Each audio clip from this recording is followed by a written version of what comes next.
Imagine yourself wandering through the bustling streets of ancient Rome in the year 67 after Christ, when you witness a sight that chills you to the core. The emperor, Nero, is casually walking through the forum accompanied by a striking young woman adorned in shimmering silk and precious jewels. Yet whispers ripple through the crowd because everyone knows a dreadful secret. The woman beside the most powerful ruler on earth was once a boy named Spencer. What Nero did to Spencer stands as one of the most unsettling examples of mental and physical torment ever documented in history. Before we delve into these hidden tales of endurance and pain, if you enjoy uncovering the untold stories of the past, consider liking this video and subscribing for more captivating content. Also, please share in the comments where you are watching from. It fascinates me that we can explore ancient narratives together, connecting across distances and eras driven by our common curiosity about history. The story you are about to hear goes beyond typical accounts of Roman decadence. It reveals how total control can twist affection into obsession, sorrow into insanity, and transform a person into a mere puppet shaped to fulfill one man's dark desires. The name Spencer may be unfamiliar to you, yet his fate will linger in your thoughts long after this story ends. Let's begin with the man destined to orchestrate this tragic drama. Nero was not born wicked. In fact, his early rule showed great potential. When he assumed power at only 16 years old, many Romans felt they were ushering in a new golden era. He lowered taxes, supported public festivities, and even took part in theatrical performances that entertained ordinary citizens. However, absolute authority tends to corrupt even the most promising individuals, and by the year 65 after Christ, something had deeply fractured in the emperor's mind. Perhaps it was the relentless suspicion that accompanies the awareness that everyone around you desires your position.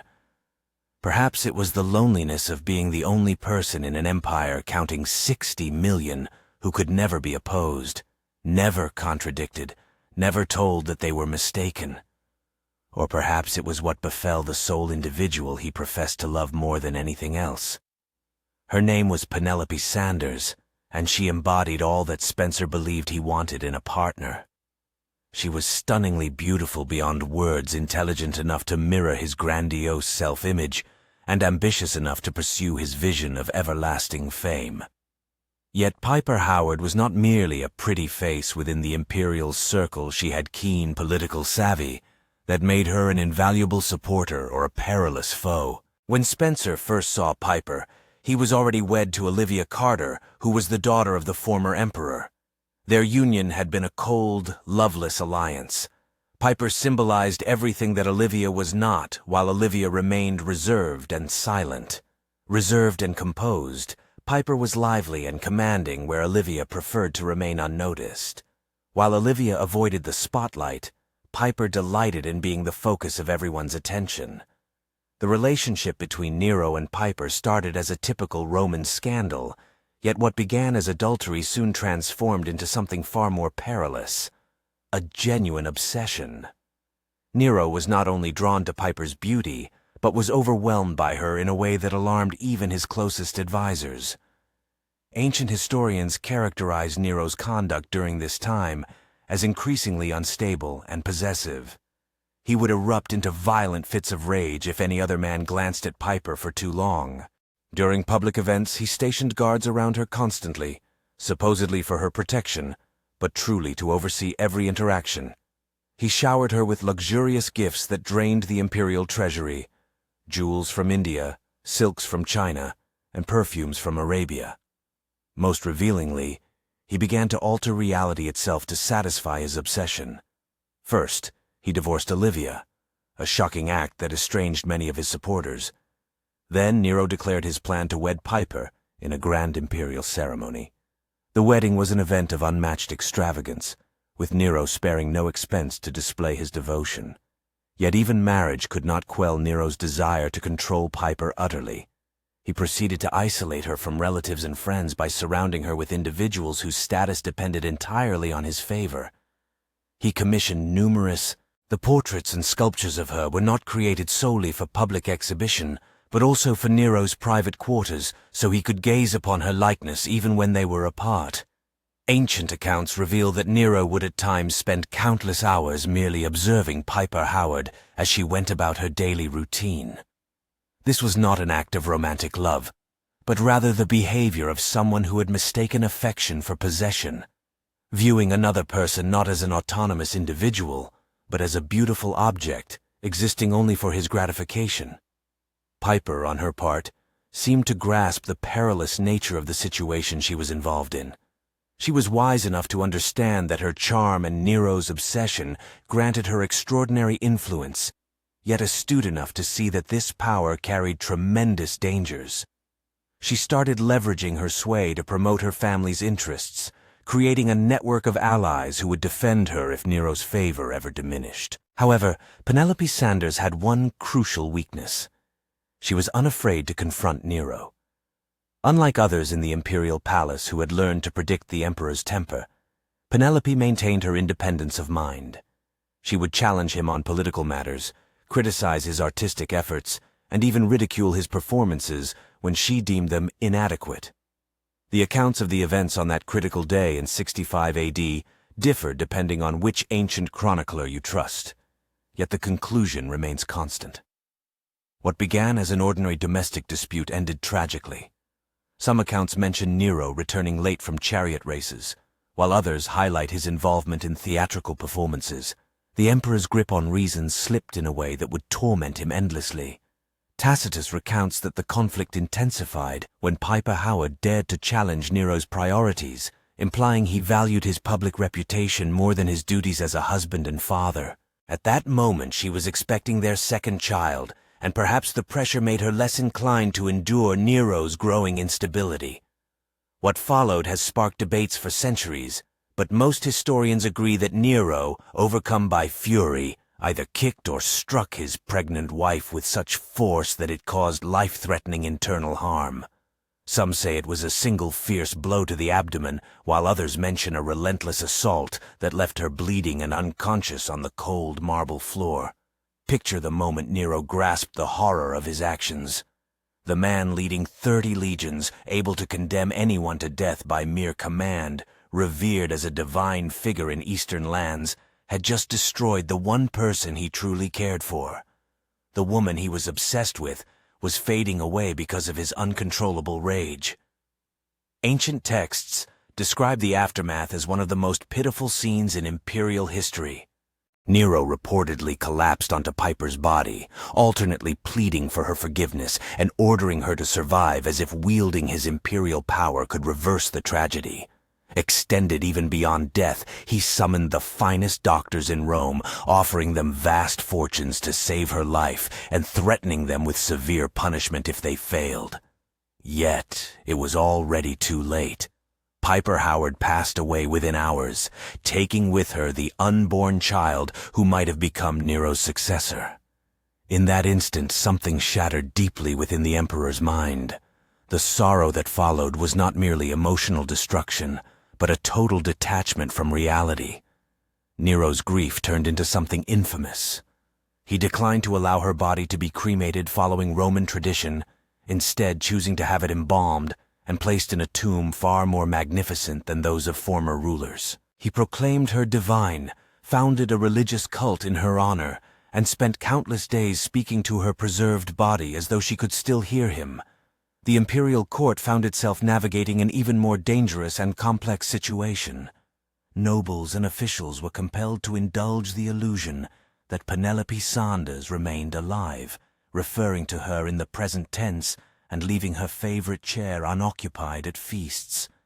Anyone who dared to suggest the emperor should move past his loss faced immediate exile or harsher consequences.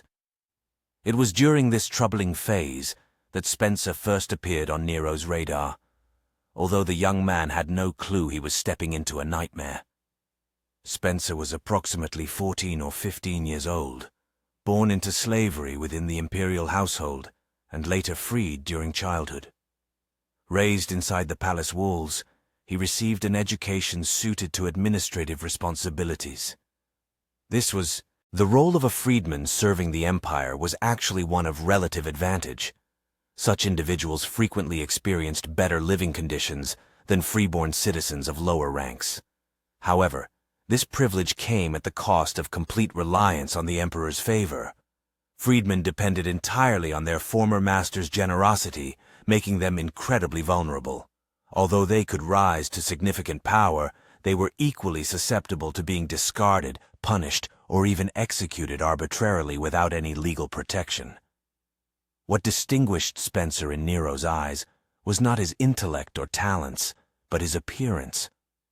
Various ancient accounts agree that this young man bore a remarkable likeness to the late Penelope Sanders, especially around the eyes and the delicate bone structure. In a society where the Romans believed physical similarity revealed a deeper spiritual bond, this resemblance seemed almost otherworldly. The initial moment Nero laid eyes on Spencer, following Piper Howard's death, something shifted within his fractured mind. Here was a chance to reverse the irreversible, a way to restore what he had lost. The resemblance was so vivid that for a brief instant, Nero might have truly thought he was seeing Penelope Sanders' spirit reborn in another form. Naturally, there was an obvious complication. Spencer was male. Yet for a man who convinced himself of his divine status and had spent months conversing with a corpse, altering someone's gender appeared a minor hurdle. What unfolded next stands as one of the most deliberate acts of cruelty in human history. Nero did not merely decide to transform Spencer, but took this choice to a calculated extreme. Choosing to live permanently as a woman, the emperor decided to make this change irreversible.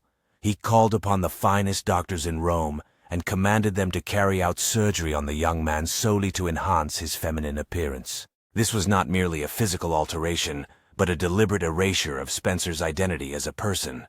The operation was risky, agonizing, and could not be undone. Many patients died due to infections or severe blood loss. Even if Spencer survived, the transformation would alter him forever in body, mind, and social standing. He would never be a father, never form typical romantic relationships, and would never be regarded as an entirely male member of Roman society. The procedure took place within the imperial palace in specially prepared rooms. Ancient surgical techniques were rudimentary, using simple tools and harsh anesthetics. The ordeal would have been intensely painful, lasting for many hours, carrying a considerable chance of death. Spencer was likely restrained by guards as the physicians operated, his cries unheard or ignored. Recovery was slow, often spanning several weeks or even months. After Spencer regained consciousness and began healing, Nero made a startling announcement that shocked even the most hardened nobles. He intended to marry the young man in a grand imperial wedding. Months were devoted to preparation, draining vast amounts of time and resources.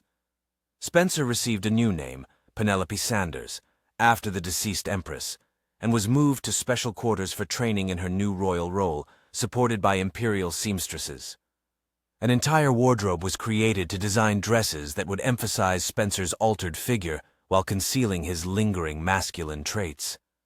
Skilled jewelers made pieces especially for him, many featuring gems that had once belonged to Penelope Sanders herself. These were more than mere decorations. They served as concrete symbols of the deceased woman, physical tokens of the identity Spencer was compelled to assume.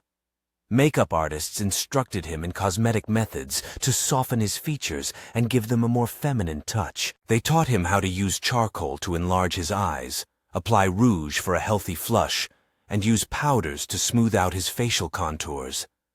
These sessions went beyond just changing his looks. They acted as deliberate efforts to erase his previous self systematically. Hairdressers guided him through intricate styling techniques popular among noble Roman women. His hair was trimmed, curled, and styled into elaborate designs, often accented with costly decorations. This routine could consume hours each day, and demanded the help of numerous attendants and heated metal tools. However, the most psychologically exhausting lessons concerned feminine manners and behavior. Spencer received experts who coached him in refined movements such as walking delicately, sitting with elegance, and gesturing appropriately. He was taught how to position his hands properly, place his feet gracefully, arrange his garments with poise when seated, and navigate space expressing elegance rather than masculine power. Vocal trainers assisted him in altering his speech, helping him raise the pitch of his voice to sound more ladylike, and adopt speech patterns commonly linked to feminine communication. This was likely the hardest part since vocal habits are deeply rooted and not easy to alter consciously. Can you imagine the mental anguish involved in this transformation? Every day Spencer had to face mirrors that reflected a stranger with his own face. Each lesson in feminine conduct served as a reminder that his own identity was gradually being erased. Every piece of jewelry once belonging to a deceased woman now acted like a chain, tying him unwillingly to a role imposed upon him. The wedding was planned for the spring of 67 AD to align with religious celebrations that would enhance the event's ceremonial significance. Nero spared no cost, treating it as a true imperial marriage deserving of his status as Rome's greatest emperor. The ritual happened in the grandest hall of the palace, decorated with flowers brought from distant lands and lit by thousands of oil lamps. Musicians played customary wedding melodies while servants served the finest wines and dishes. To outsiders unaware of the full circumstances, it might have seemed like an ordinary imperial wedding. But those in the inner circle understood they were witnessing something entirely unprecedented and unsettling.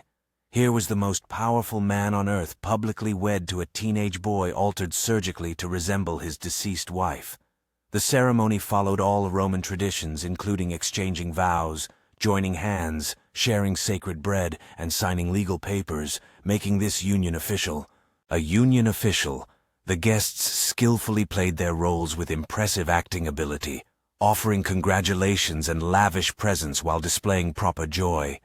Yet beneath the surface, the mood must have been heavy with barely suppressed dread, morbid curiosity, and the anxious tension that arises from being part of something deeply wrong. After the wedding, Nero treated Spencer just as he would a legitimate empress. The young man was given his own household staff, private quarters inside the palace complex, and income drawn from the imperial treasury. He even had his own litter for travel, horses for riding, and a retinue of attendants. However, all this apparent grandeur carried an awful cost: the total erasure of his original identity and a relentless performance of a psychologically crushing role. Spencer was required to accompany Nero to public ceremonies, sit beside him at official banquets, and portray the devoted wife in every interaction. This was not merely about appearances. Nero truly seemed convinced he had miraculously brought back Piper Howard. He constantly referred to Spencer by his deceased wife's name, reminisced about shared experiences that never took place, and expected appropriate reactions. Maintaining this intricate deception was a daily challenge, a high-risk act where even the smallest error might lead to death. Spencer had to learn not only how to appear and behave like a woman, but also how to respond as if he were the real Penelope Sanders. Whenever Nero mentioned events from his former marriage, Spencer had to respond as though he actually experienced them himself. Ancient sources personally recalled Spencer. They describe how he became increasingly adept at this act of deception, developing almost a supernatural knack for sensing Nero's moods and reacting perfectly. Yet they also mention that Spencer grew more distant and sorrowful as time went on, even though he continued to perform his role flawlessly in public. The mental pressure must have been unimaginable. Each morning he woke in rooms adorned to remind him of a dead woman he had never met. Every mirror showed no trace of his true self. Every conversation demanded pretending to be another person, carrying memories and experiences that were not his own. For more than 2 years, Spencer endured this strange existence. However, his suffering escalated when Nero decided to visit Greece. The emperor fancied himself an artist and was keen to take part in Greek festivals, convinced his skills would be truly admired there. Naturally, Spencer traveled with him, presented to foreign officials as the Empress of Rome. Picture the confusion among Greek nobles as their conqueror toured with a teenage boy dressed as a woman, insisting everyone accept this clear charade as reality. But by the year 68 AD, Nero's extravagances had finally alienated Rome's leadership. Rebellions erupted throughout the empire, led by governors fed up with the emperor's unpredictable behavior and neglect of his duties. The Praetorian Guard announced their resistance to Nero's rule. The continued rule was met with condemnation from the Senate, branding him as an enemy of the state. When Nero ultimately fled Rome accompanied by a small group of followers, Spencer was among them. Even in the face of death, the emperor could not abandon his living reminder of Penelope Sanders. They took refuge in a villa on the outskirts of Rome, awaiting either rescue or capture. Nero fluctuated between grand escape schemes and dramatic suicide preparations. When news arrived that adversaries were closing in, Nero chose death over captivity. However, his suicide left Spencer extremely exposed. As one of the most conspicuous symbols of Nero's regime, he became both a valuable trophy and a dangerous liability for any new ruler. What came next was perhaps even more heartbreaking. Spencer turned into a political pawn, passed from one influential man to another like a treasured possession. First claimed by Nidius Sabinus, then by and later by Vitellius, each treated him similarly to how Nero had, dressing him as a woman and calling him Piper Howard's name. During Vitellius's rule, Spencer's nightmare reached its absolute depth. The new emperor resolved to use him for public spectacle in the Colosseum, specifically reenacting mythological scenes portraying violence and humiliation.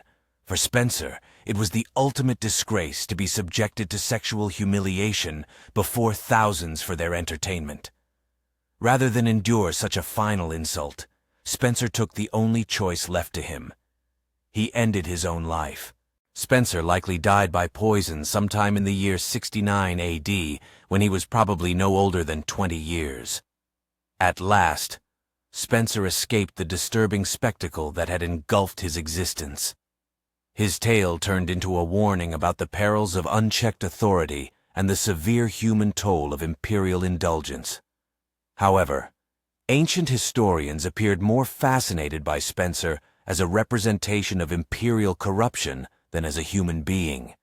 What makes his narrative so deeply unsettling is not only the mistreatment he suffered, but also the way he was deliberately robbed of his identity and autonomy from the moment Emperor Nero decided that he resembled Penelope Sanders.